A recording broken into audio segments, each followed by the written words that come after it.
Hello जी दोस्तों, नमस्कार। बहुत स्वागत है आपका। यूपीएसआई का अभी हाल ही में नोटिफिकेशन आया, 4,500 पद। बड़ी बात है क्योंकि स्टेट पुलिस में ऑफिसर लेवल पे इतने पद आना एक बड़ी चीज होती है।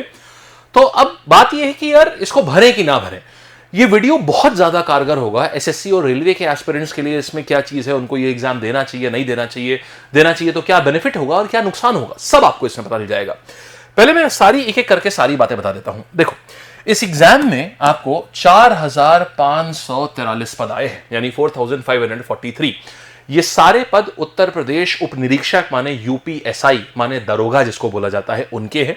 इसमें ग्रेजुएट मांगा गया है, माने अगर आपने किसी भी सब्जेक्ट से आपने ग्रेजुएशन कंप्लीट कर रखा है तो ग्रेजुएशन ऑनगोइंग नहीं होना चाहिए, कंप्लीट होना चाहिए। चाहे आपने बीएससी किया हो, बीए किया हो, बीकॉम किया हो, बीटेक किया हो, कुछ भी करा हुआ आपने, आप ग्रेजुएट होने चाहिए। ये एक लेवल 6 की जॉब है दोस्त। लेवल 6 का मतलब अभी जो इसकी तनख्वाह होगी वो 60 से 65,000 रुपए अभी है। जब आप जॉब ज्वाइन करोगे यानी 2026 में आपकी ज्वाइनिंग होगी, तब इसकी तनख्वाह आपकी 90,000 से 1 लाख रुपए की आपकी तनख्वाह होगी पर मंथ हाथ में।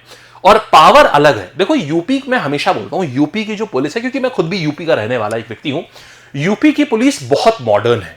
यहां पे इंफ्रास्ट्रक्चर बहुत मॉडर्न है यूपी पुलिस का। आप अगर हेडक्वार्टर देख लेंगे ना यूपी पुलिस का, आपको लगेगा आप लंदन के स्कॉटलैंड यार्ड में आ गए हैं। उस पुलिस का जो वर्ल्ड फेमस पुलिस है, उनके ऑफिस आ गए हैं। बहुत ही मॉडर्न पुलिस है लखनऊ की, लखनऊ कह रहा हूं यूपी की। तो वहां पर एक एसआई का पद एक अच्छा पद माना जाता है, काफी अच्छा। अब देखो, अब बात आती है कि इसमें रिजर्वेशन है अपना ऑलरेडी, जैसे 1700 अनरिजर्व्ड है, फिर ईडब्ल्यूएस के लिए 422 पद हैं, फिर ओबीसी के लिए 1143 पद हैं, फिर आपका एसटी के लिए 890 और एससी के लिए 890 और एसटी के लिए 82। तो 4,242 पद आ रहे हैं आपके सिविल पुलिस में, ठीक, पुरुष और महिला। फिर प्लाटून कमांडर माने पीएससी। तो पुलिस के दो पार्ट होते हैं, एक रिजर्व पुलिस फोर्स होती है जिसको पीएससी बोलते हैं। पीएससी में काम बहुत ज्यादा नहीं होता, लेकिन यह भी बात है कि फिर पावर भी बहुत ज्यादा नहीं होती, बहुत लिमिटेड पावर होती है पीएससी में। जो वर्चस्व और जो एक ठाठ होते हैं ना सिविल पुलिस के, वो पीएससी में नहीं मिलते। पीएससी का मेन काम तब होता है जब कहीं दंगा वगैरह हो जाए तो पीएससी जाती है। तो पीएससी में वो वर्चस्व नहीं मिलता, लेकिन सैलरी वगैरह सब सेम रहेंगी। तो 135 यहां पर पद लाए हैं पीएससी में।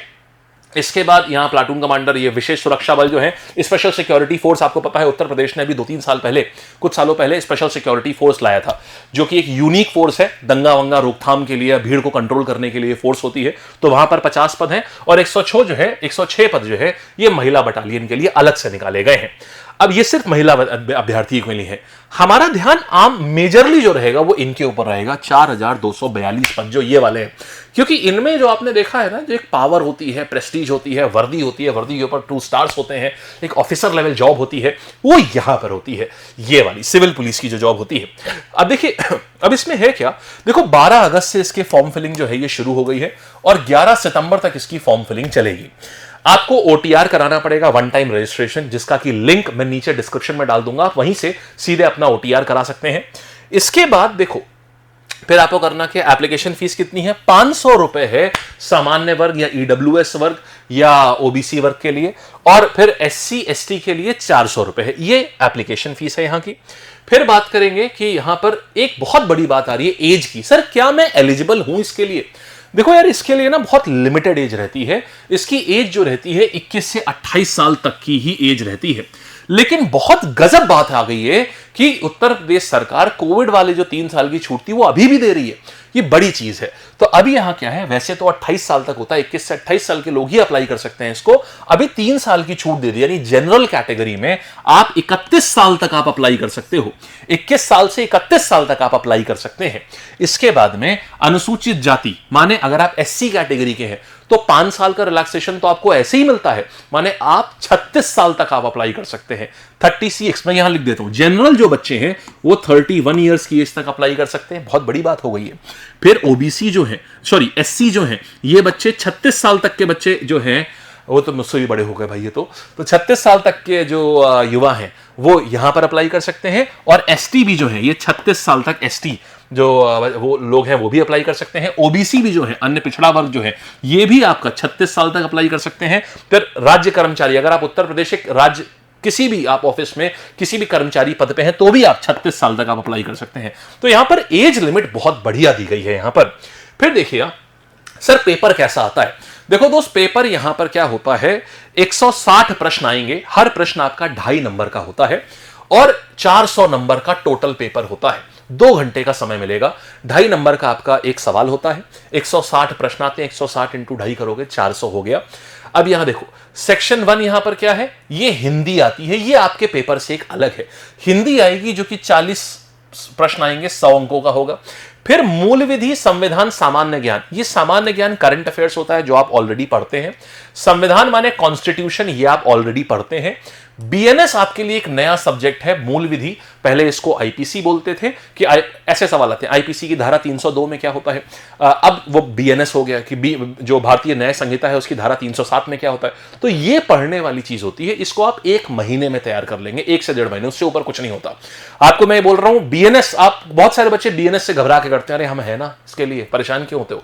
बीएनएस आप सिर्फ 1 से 1.5 महीने में आप पूरा बीएनएस तैयार कर सकते हैं। इस एग्जाम को मेरे भाई 5 महीने होने में, ये एग्जाम जनवरी के आखिर या फरवरी में होगा, तो 5 महीने का समय है। एक भी सब्जेक्ट अगर नहीं आता है ना तो भी कर सकते हो। बस अपने मन में ये रखो कि यार मुझे ना ये जॉब चाहिए, कि जॉब हीरा है ये। फिर देखना, फिर मैथ्स है, ये संख्यात्मक और मानसिक योग्यता परीक्षा, ये आपकी न्यूमेरिकल एबिलिटी हो जाती है। उत्कर्ष सर के हाथ में पहुंच गई है ये चीज, अब आप समझ गए, 100 में 100 आएंगे सीधे आपके। फिर ये आपकी मानसिक अभिरुचि, ये आपका मेंटल एप्टीट्यूड टेस्ट होता है। और ये आपका रीजनिंग, मेंटल एप्टीट्यूड, रीजनिंग, ये स्वप्निल मैम के हाथों में, तो आप समझ चुके हैं कि पूरे पूरे 100 नंबर आएंगे आपके। हाँ जी, तो आप ये समझ गए कि यार ये है आपका हिंदी। आपके पास नए सब्जेक्ट खाली हैं, हिंदी है। हिंदी देखो मैं हर एक को बोलूंगा, जो भी बच्चा यूपी या यूपी के आसपास के राज्यों के हैं, आप लोग भी भर सकते हो। बहुत सारे बच्चों को डाउट होता है कि यूपी के आसपास के राज्य वाले लोग भर सकते हैं क्या? बिल्कुल भर सकते हैं, इसमें डोमिसाइल नहीं चाहिए होता है। आपको ये पेपर देने आपको बस यूपी में आना पड़ेगा, बस ये एक खास बात है इसकी। दूसरी बात सुनो, हिंदी क्या होता है, देखो 8th क्लास तक तो हम सब लोग हिंदी पढ़ते ही हैं, इसमें 9th क्लास तक की हिंदी आती है। आपको 70% हिंदी ऑलरेडी आती होगी, जैसे बादल का पर्यायवाची बता दो, कमल का बता दो, पानी का पर्यायवाची बता दो, इस प्रकार वाक्य शुद्धि अशुद्धि कर दो, मतलब जो सेंटेंस इंप्रूवमेंट होता है, ये सारे सवाल ये आपको आते हैं। कहां कहां आपको तद्भव तत्सम में थोड़ा सा आपको देखना पड़ेगा, आपको शुद्धि में देखना पड़ेगा थोड़ा सा। तो ये चीजें ऐसी होती है, आप हिंदी इसकी 1 महीने में 30 से 40 दिन, बहुत ज्यादा हद से हद कहूं तो 50 दिन आप हिंदी में, आप पूरी हिंदी सीख जाएंगे 50 दिन में। उसके बाद 20 दिन की प्रैक्टिस, 70-75 दिन में आप मास्टर कर लेते हैं, यानी 2-2.5 महीनों में आप हिंदी को मास्टर कर लेते हैं, एग्जाम लेवल की हिंदी। 100 में से आप आराम से 80 नंबर लाना शुरू कर देंगे 70-75 दिन के बाद ही। अब देखिएगा, अब आती है बात दूसरी, मूल विधि की बात करें तो यार यहां पर जो मूल विधि वाली बात है, इसको आप मास्टर कर सकते हैं बमुश्किल 30 से 45 दिनों में आप इसकी तैयारी कर लेंगे। उसके बाद 15 दिन की प्रैक्टिस चाहिए होती है, 60 दिन में आपने पूरा कर दिया, इसको मास्टर कर लिया। ये तरीका चाहिए होता है इसमें, समझे, ये तरीका चाहिए होता है। बस आपके लिए ये चीज नहीं है। बाकी मैथ्स आपकी वही है, इसका लेवल एनटीपीसी और एसएससी सीजीएल के लेवल, एनटीपीसी लेवल का रख लो, सीजीएल से थोड़ा कम होता है मैथ्स का लेवल, एनटीपीसी लेवल का मैथ्स होता है। और रीजनिंग आपका जो सीजीएल का लेवल है ना, रीजनिंग का वो लेवल आता है, मतलब अच्छा लेवल आता है रीजनिंग में इसमें। तो ये चीज हो गई है यहां पर। अच्छा, खास बात क्या है, इस बार इसकी जो परीक्षा होगी ये इसकी ओएमआर वाली होगी, माने आपको जो शीट भरने वाली होती है ना वैसी परीक्षा होगी, कंप्यूटर बेस्ड परीक्षा नहीं होगी, ओएमआर वाली परीक्षा होगी इसकी। और अगर हम देखें इसमें फिजिकल एलिजिबिलिटी भी होती है। क्या आपकी हाइट जो है जनरल ओबीसी एससी, आपकी हाइट 168 सेंटीमीटर होनी चाहिए, और चेस्ट बिना फुलाए 79, फुलाने के बाद 84।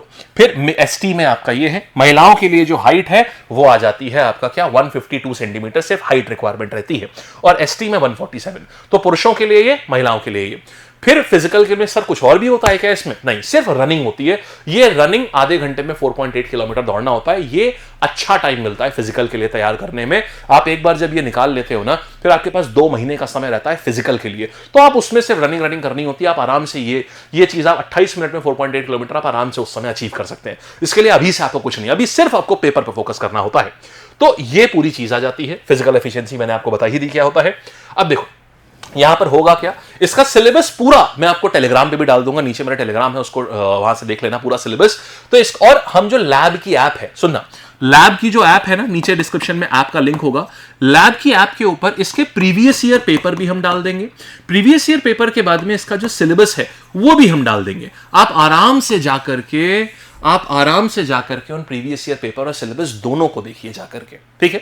तो ये आपकी पूरी हिंदी की कहानी जो है वो आपकी यहां पर आएगी। ठीक है, देखो क्या आ रहा है, हिंदी और अन्य भारतीय भाषाएं, हिंदी व्याकरण हो गया, हिंदी वर्णमाला, तद्भव तत्सम, विलोम आपने पढ़े हुए हैं, पर्यायवाची आपने पढ़े हुए हैं, अनेकार्थक आपने पढ़े हैं, वाक्यांश का स्थान पर एक शब्द माने वन वर्ड सब्स्टिट्यूशन हो गया है, सिमिलर ये सिनोनिम और एंटोनिम हो गए, यहां पर सिनोनिम एंटोनिम हो गए, ये आपकी ग्रामर हो गई, सर्वनाम प्रोनाउन क्रिया आपका वर्ब हो गया, काल माने टेंस हो गया, विशेषण एडजेक्टिव कारक वचन लिंग, ये सारी चीजें, फिर मुहावरे और लोकोक्ति हो गई। तो ये सारी चीजें आपने देखिए मैक्सिमम चीजें आपने, मैंने बोला ना 70% आपने हिंदी ऑलरेडी स्कूल में पढ़ी होती है, 30% कुछ ऐसी चीजें होंगी जो आपको नई दिखेंगी, वो आप आराम से, जो मैंने अभी आपको समय सारणी बताई, आप आराम से कर सकते हैं। ठीक है, तो ये आपका पूरा सिलेबस है, मूल विधि, संविधान और सामान्य ज्ञान। सामान्य ज्ञान में वही जनरल अवेयरनेस आती है जो आप पढ़ते हैं, हिस्ट्री, पॉलिटी, ज्योग्राफी, जो आप जनरल पढ़ते हैं, आपको दोबारा से नहीं पढ़नी, आपको ऑलरेडी तैयार है वो पूरी की पूरी। फिर यहां पर देखो, यहां पर संविधान का उद्देश्य क्या था, मौलिक अधिकार, fundamental right, directive principle of state policy, fundamental duties, parliamentary system, ये वाली सारी चीजें हो गई है। फिर इसके बाद में आपके जितनी भी चीजें हैं, इलेक्शन के बारे में जितनी बातें हो गई, इलेक्शन कमीशन की स्थापना, ये सारी चीजें जो है ये आप इसमें पढ़ते हैं। तो क्या ये भी चीजें आपने पढ़ी नहीं हुई हैं? सब पढ़ी हुई हैं आपने पहले से। बस आपके लिए ये भारतीय न्याय संहिता, ये बीएनएस आपके लिए नया आता है कि जो नए आईटी कानून जो है वो क्या है, देन आपके ह्यूमन राइट्स के कानून क्या है, ये आपको मैंने बताया 30 दिन का समय तकरीबन लगता है आपको इसमें। ठीक है, तो ये था दोस्त पूरा ये मैथ्स का सिलेबस। ये पूरा सिलेबस मैं आपको दे दूंगा टेलीग्राम के ऊपर, आप आराम से देख लीजिए। आप इस एग्जाम की तैयारी, मेरा देखो अब बात आती है कि आपको इसकी तैयारी करनी चाहिए कि नहीं करनी चाहिए। तो देखिए यहां पर मैं ये बोलूंगा, आप ऐसा समझिए, अगर आप देखोगे ना तो नवंबर की बात करें, देखो नवंबर कह रहा हूं, सितंबर की बात करिए तो सितंबर में आपका पेपर खत्म हो जाएगा। अक्टूबर, नवंबर, दिसंबर, जनवरी कोई पेपर नहीं लगा हुआ है। ये भी सितंबर में आईबी भी हो जाएगा, सितंबर के एंड तक की आईबी भी हो जाएगा। अक्टूबर, नवंबर, दिसंबर, जनवरी, फरवरी कोई पेपर नहीं, अगले 6 महीने तक आपके पास पेपर है ही नहीं कोई भी चीज तैयारी करने के लिए। ये बेस्ट तरीका, बेस्ट टाइम है आपका, आपकी तैयारी अपनी डिस्टर्ब होगी नहीं। ये जो पेपर होगा ये जनवरी, ये फरवरी मार्च में जाके होगा, फरवरी के एंड में या मार्च में, तो ऐसे पेपर होगा ये। तो आपके पास इतना अच्छा टाइम रहेगा कि आप स्क्रैच से भी शुरू कर रहे हैं तो भी आप आराम से कर सकते हैं, क्योंकि समय इतना सटीक है इस एग्जाम का। आज नोटिफिकेशन आई है, 6 महीने बाद पेपर होगा, प्रॉपर समय है आपके पास, आप इसकी तैयारी बहुत अच्छे से शुरू कर सकते हैं। इसकी पेपर मैं पूरा अपने टेलीग्राम पे और अपने जो लैब की हमारी ऐप है उसमें प्रीवियस ईयर पेपर अपलोड कर दूंगा, आप लोग वहां से देख लेंगे। ठीक है, ध्यान रखना पेपर ऑफलाइन होगा, लगभग 15 लाख बच्चे इस फॉर्म को भरेंगे, 15 से 20 लाख तक भर सकते हैं। जैन में मुश्किल है, ये फेब में पेपर आएगा, फेब एंड या मार्च के फर्स्ट वीक में पेपर जाएगा। लगभग 5.5 महीने आपके पास तैयारी के लिए है, जो कि एक बहुत अच्छा टाइम है। आप इसकी तैयारी पूरी कर सकते हैं बहुत आराम से आपका, क्योंकि सीजीएल अभी ओवर हो जाएगा आपका 20 दिन में। रेलवे के लिए भी देखिए कोई पेपर अभी लगा नहीं हुआ है रेलवे का कोई भी, एनटीपीसी आएगा भी तो भी वो उधर ही जाएगा, फरवरी मार्च में जाएगा, इस साल तो जून में चला गया। खैर, तो ये सारा देखिए 6 महीने जो खाली पड़े हुए हैं ना, आप बेस्ट यूटिलाइजेशन कर सकते हैं अपने, इसीलिए मैं हर एक को बोलूंगा जरूर भरो, ठीक, और खूब अच्छे से तैयारी करिए। हमारे साथ में आप इसकी तैयारी बहुत आराम से कर सकते हैं। देखिए यहां पर मैंने सब लिखा हुआ है, रिटन एग्जाम में सिर्फ इसके मूल विधि और हिंदी के अलावा सारे सब्जेक्ट जो है ये बिल्कुल सेम है। और आपको वर्दी की जॉब, जो प्रॉपर वर्दी होती है ना, पावर के साथ में, यार पुलिस की पावर आप जानते हैं, हम हमेशा ही मतलब एक पावर, हमेशा से सभी लोग एक पावर से थोड़ा सा कतराते होती है, पुलिस की पावर, क्योंकि वो पावर दिखती है सामने, रॉ पावर जो होती है, तो वो आपके हाथों में आएगी, वो सैल्यूट वाली पावर की, लोग आपको सैल्यूट कर रहे हैं, तो वो रियल पावर जो है, मैन एंड वुमेन बोथ आपके पास में आएगी। बहुत बेहतरीन चीज है ये, ठीक। और इस चीज के लिए आप अपनी तैयारी बहुत आराम से आप हमारे साथ कर सकते हैं। ये जो है यूपीएस के लिए, इसके लिए एक special dedicated batch already lab की ऐप पर आ चुका है, बहुत ही बेहतरीन बैच है, बहुत ही अच्छा। उसमें हर सब्जेक्ट को पूरा डिटेल पढ़ाया जाएगा, ऐसे कि 100 में से 80-90 से कम आप पे किसी में ना आए, इतना डिटेल में हर एक सब्जेक्ट जो है ये पढ़ाया जाएगा। हिंदी भी जो है वो कम से कम 40 से 60 घंटे की हिंदी है, मतलब उसमें पे सिर्फ 100 नंबर का है ना, तो 100 में 85-90 के ऊपर ले आओगे सिर्फ उस बैच से पढ़ करके, सिर्फ हिंदी पढ़ के। एक सिंगल सब्जेक्ट इसमें 800 का है, पूरा कंप्लीट बैच लगभग 3000 का होता है। अभी के लिए क्योंकि इंडिपेंडेंस डे ऑफर्स चल रहे हैं, इसके लिए ये आपका बैच जो है ये 1199, और अभी 3 दिन के लिए इंडिपेंडेंस डे के लिए स्पेसिफिकली इसको और कम भी कर दिया गया है, इसको 999 कर दिया गया है। कैसे होगा, एप्लीकेशन पर जाकर के बस एक कोड डाल दीजिएगा, LAB लैब, ये सिर्फ ये कोड डाल दीजिएगा, तो ये आपका अब 1199 शायद 15 तारीख तक ही था या अभी भी है, देख लेना एक बार जाकर के। जैसे ही आप ये कोड डालेंगे ना, ये 3000 की जगह या तो इस पे आ जाएगा या इस पे आ जाएगा, ठीक है। तो इसमें पूरी तैयारी आपकी दरोगा की कंप्लीट तैयारी हो जाएगी आपकी। इसके बाद भी अगर कोई डाउट होना आपका इस एग्जाम को लेकर के, तो आप हमें बता सकते हैं नीचे कमेंट सेक्शन में, हम उसके बारे में भी वीडियोस जो है वो बना देंगे। ठीक, चलिए ऑल द बेस्ट, बढ़िया से करिए, कोई डाउट हो तो हमसे पूछिएगा इसके बारे में। ठीक है, धन्यवाद।